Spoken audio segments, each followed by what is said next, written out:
আসলে পুরুষ মানুষ হচ্ছে সৃষ্টির সবচেয়ে রহস্যময় প্রাণী। আমার দুর্ভাগ্যও বলে। বুঝতে পারলাম না। শুনবি? গাধাকে সৃষ্টি করার পর তাকে বলা হলো সকাল থেকে সন্ধ্যা পর্যন্ত তাকে ক্লান্তিহীন পরিশ্রম করতে হবে। সারা জীবন তাকে পিঠে ভারী বোঝা বইতে হবে।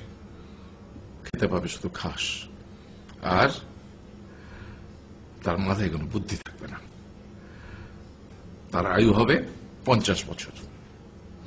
গাধা করজোড়ে সৃষ্টিকর্তাকে বলল, আমি এত বছর বাঁচতে চাই না, আমাকে 20 বছর আয়ু দেওয়া হোক। সৃষ্টিকর্তা সেটাই মঞ্জুর করলেন। কুকুরকে যখন সৃষ্টি করা হলো তখন তাকে বলা হলো যে সে হবে মানুষের সবচেয়ে বড় বন্ধু, কিন্তু সে খাবে মানুষের উচ্ছিষ্ট, এবং তার আয়ু হবে 30 বছর।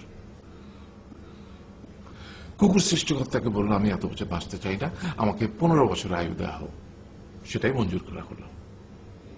এরপর বানরকে বলা হলো, তুমি শুধু গাছের এ ডাল থেকে ও ডালে ঝুল খাবে এবং নানান রকম ফন্দি বিক্রি করে মানুষকে আনন্দ দিবে।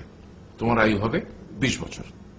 বানর বলল, আমি 20 বছর বাঁচতে চাই না, আমাকে 10 বছর দেওয়া হোক। সেটাই মঞ্জুর করা হলো।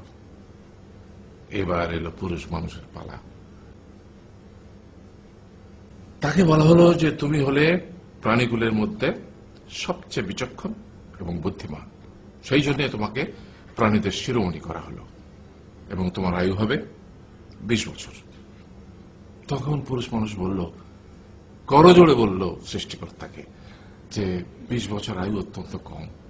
হে প্রভু, আমাকে ওই গাধার সে যে 30 বছর আয়ু চায়নি সেটা আমাকে দেয়া হোক।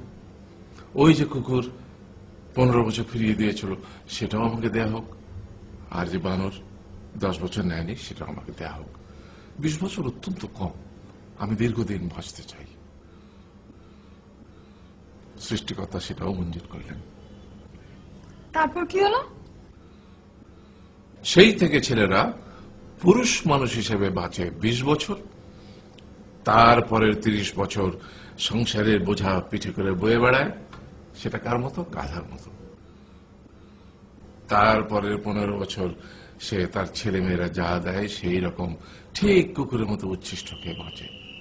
আর তারপরে বৃদ্ধ বয়সে ঠিক বানরের মতো, যেমন গাছের এডাল থেকে ওডাল ঝুল খায় বানর, তেমনি এই ছেলের বাড়ি থেকে ওই ছেলের বাড়ি, আর নানান রকম ফন্দি বিক্রি করে তার নাতি নাতনিদের আনন্দ দেওয়ার চেষ্টা করে।